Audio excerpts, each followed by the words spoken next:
C'era quello che si doveva fare perché non sapevo suo togliere la IMU. Si è tolto la IMU, io pagavo 100 euro e lei ne pagava 2000, perciò chi ha guadagnato sempre chi sta meglio. Adesso l'IVA la paghiamo tutti, compreso il Papa. Se aumenterà l'IVA al 22%, a pagare il conto più salato saranno le famiglie residenti a nord-est. Per l'esattezza, le più colpite saranno le famiglie della provincia autonoma di Bolzano, subito a seguire quelle venete con un aggravio medio annuo pari a 113 euro.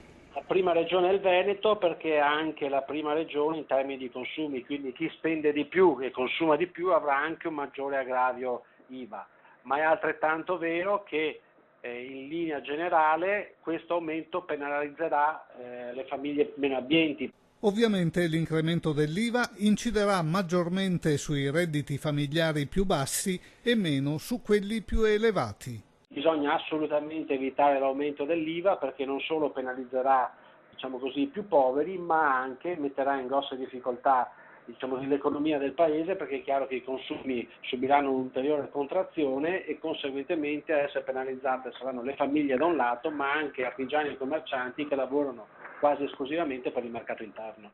Al nostro microfono i cittadini si confessano rassegnati a pagare. Si colpisce come sempre solamente i poveri.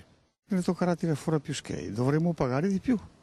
Non c'è alternativa, dice? Credo di no, visto che non me li fanno pagare dove potrei, cioè sulla casa, me li fanno pagare quando compro non il pane che rimane al 4, penso, ma quando prendo le stupidaggini tutti i giorni.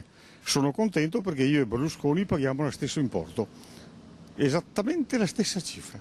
E tuttavia evitare l'aumento dell'IVA, almeno per l'anno in corso, sarebbe possibile, sostiene Zabeo. Se la pubblica amministrazione pagasse subito 7 miliardi di debiti alle imprese, verrebbe incrementato il gettito IVA di 1 miliardo entro la fine dell'anno e si eviterebbe dunque l'aumento dell'imposta previsto per il prossimo 1° ottobre.